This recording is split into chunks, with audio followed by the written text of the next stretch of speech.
왜 우리나라 노인이 OECD 다른 국가들보다도 더 빈곤한 걸까요?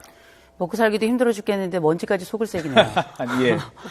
네, 지금 어르신들의 경우에는 사실상 우리나라가 이렇게 빠르게 고령화를 맞을지 몰랐고요. 예. 그리고 사회도 준비를 안 했지만 개인도 사실 거의 준비를 못했다고 볼 수 있어요. 더군다나 가지고 있는 재산은 당연히 자식들에게 준다 이렇게 생각을 했는데 실제 지금은 자식에게 줄 돈도 없고요. 예. 그리고 국가도 지금 열심히 재정 지원을 마련해가지고 그 지원을 늘려가고 있지만 실질적으로 노인이 일을 해서 먹고 살 수 있는 사회적 조건이 일단 되지 않고 또 하나 나아가서는 지금 현재 사회보장제도로 나오고 있는 국민연금 또 혹은 기초연금 이런 것들을 다 합친다 하더라도 실질적인 수급 대상도 굉장히 제한적이고 받는 금액조차도 기초연금 같은 경우는 누구나 받는다고 하지만 소위 하위 70% 이하가 받는다 하더라도 20만 원 이걸 다 받는 분들은 거의 없습니다. 보통 15만 원에서 16만 원 정도를 받고 부부 같은 경우에는 한 32만 원 정도를 이렇게 받고 있는데 이걸 가지고는 도무지 생활이 되지 않아요. 그래서 조금 더 우리가 보도를 봤던 것처럼 실질적으로 우리나라 노인들 중에 최저생계비보다 덜 적은 돈 62만 원 이하의 돈을 가지고 사시는 분들이 50%가 넘는다는 거 아닙니까? 한 달에 62만 원도 안 되는 돈으로 사시는 분들이요. 62만 원이면 호강한다고 이야기하세요. 보통은 노인 일자리 사업 한다 하시지만 그분들 받아도 최대한 20만 원인데 그 노인 일자리 사업에 참여하는 분들도 워낙에 10% 미만이고요. 예. 그리고 이분들 중에서도 기초연금까지 합쳐도 40만 원이 안 되니까 대부분의 어르신들은 대개 30만 원 미만의 돈을 가지고 생활하고 계신다. 이렇게 보시면 될 것 같아요. 자, 그러면 통계를 한번 살펴보도록 하죠. 우리나라 노인분들이 언제 은퇴를 하고 은퇴 이후에는 어떻게 사시는지.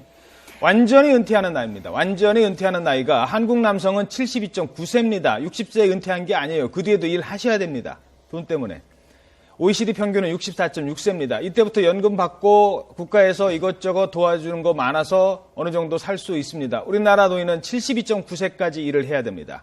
여성은 70.6세입니다. 자, 일하는 시간은 여성이 더 짧습니다. 그러면 은퇴 이후 쉬는 기간은 여성이 더 길겠죠. 한국 남성은 쉬는 기간이 훨씬 짧습니다. 11.4년 쉴 수 있고요. OECD 평균보다 훨씬 적습니다.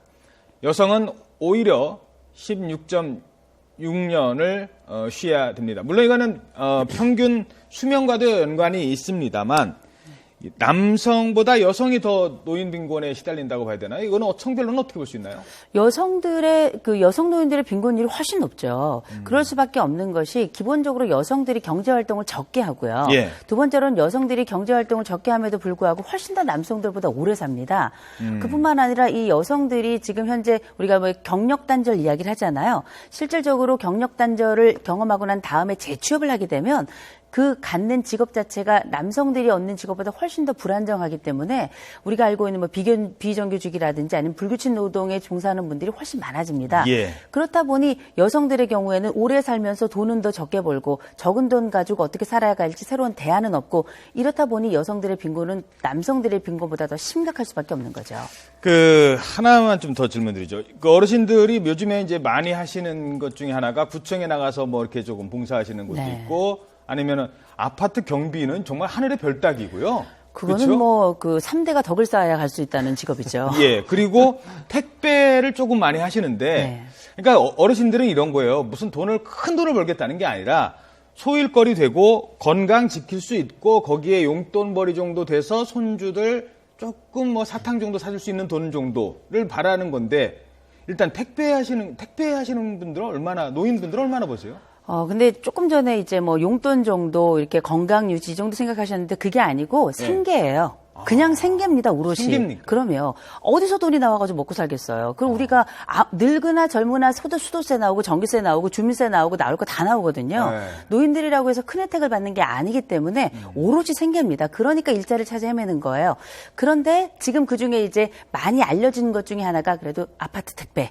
혹은 백화점 택배 이런 게 있는데 아파트 택배나 백화점 택배 같은 경우에는 선택받은 자들의 직업이에요. 그래서 그러면 선택받은 자들의 직업이라고 해서 굉장히 쉬우냐? 막상 하루 종일 쫓아다니면서 이분들이 하고 있는 일 그리고 들고 다니는 물건을 들고 그대로 다녀보잖아요. 아마 젊은이들도 나 일 못하겠다 이렇게 이야기할 거예요. 굉장히 힘든 것이 우리가 지금 그 백화점 택배 같은 경우에는 이분들을 쓰는 이유, 노인들을 쓰는 이유는 딱 하나예요.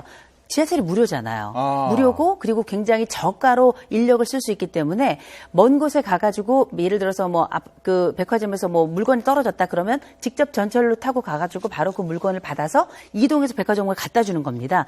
그런데 이 물건이라는 게 예. 한두 개, 옷 한 벌을 가져가는 게 아니잖아요. 박스를 이동해야 되는 거거든요. 아하. 어르신들에게는 이게 만만한 일이 아닐 뿐더러 막상 이렇게 일주일에 6일씩 거의 꼬박 일을 해도 한 달에 버는 돈이 20만 원이 채 안 되는 경우가 많고요. 꼬박 일해도 20만 원. 그런데 청년들에게 20만 원 받고 이렇게 꼬박 일하겠는가? 이렇게 일할 청년들 없거든요. 그렇죠. 근데 사실상 이분들이 그러면 다른 혜택을 더 많이 받고 4대 보험 해당되고 이러냐? 그렇지 않습니다.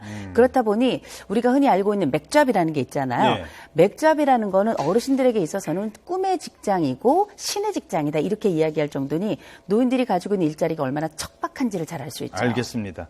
이렇게 일을 하시는데도 노인들 또 그 등쳐먹는 이런 사례들도 있죠. 많습니다. 이게 지금 이효수 교수님 말씀하셨는데 지하철을 이용한 택배 같은 경우는 하루 일당이 1,400원 정도 일당 1,400원. 내외거든요. 그래서 한 달에 20만 원 정도 내는데 이런 어려운 일을 하시는 노인들에 대해서 또 이런 돈마저 지급하지 않는 경우가 있거든요.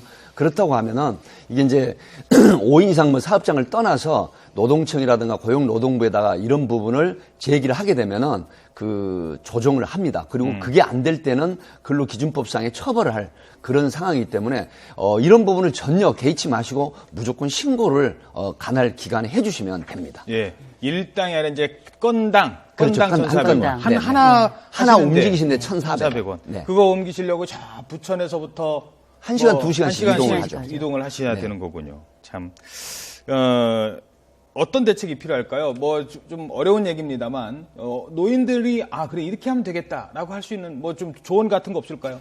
일단은 뭐 대부분 다 단순 노무직에 근무하고 계시기 때문에 사실상 지금 뭐 201만 명이 65세에서 79세 사이에 있는 분들이 일하고 있다 하지만 실질적으로 대부분의 직장 자체가 굉장히 형편없는 아주 질이 좋지 않은 낮은 질의 일이 굉장히 많습니다.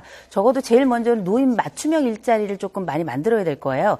노인들도 일할 수 있지만 그들에게 맞는 일이어야 가능한 거고 사실 지금 어르신들 입장엔 너무 절박하기 때문에 내게 맞지 않는 일이라도 일자리라도 생기기만 하면 무조건 가겠다는 게 기본적인 전제예요. 그래서 적어도 정부가 일자리라는 건 청년 일자리와 마찬가지로 내가 만들어낼 수 없는 일이기 때문에 예. 최대한 좀 지켜주시고 만들어주시고 정책적 지원을 아끼지 않았으면 좋겠습니다. 예. 그 정천뱅크께서는 우리나라 노인 하면 몇 세부터라고 생각을 하십니까? 보통 이제 65세라고 생각하죠. 정확하게 아시네요. 노인복지법에 65세 이상을 노인으로 규정을 하고 예, 있습니다. 그걸 이제 올려야 된다는 네, 올리겠다는 그런데 거 지금 아닙니까? 이게 여러 가지 이제 그 초고령층 사이로 접어들기 때문에 70에서 75세 이상 올려야 된다는데 아마 70세 이상으로 올려질 가능성이 높고요. 지금 우리나라 노인 취업자가 통계청 자료를 보면 노인 취업자가 201만 정도 되는데 단순 노무에 종사하는 분이 한 5만 명 정도 되는데 예. 이것도 방금 말씀드린 몇십만 원 내의 어떤 수입밖에 없기 때문에 이런 부분에 대해서 실질적인 복지 혜택이 이루어져야 된다. 이렇게 보는 것입니다. 알겠습니다.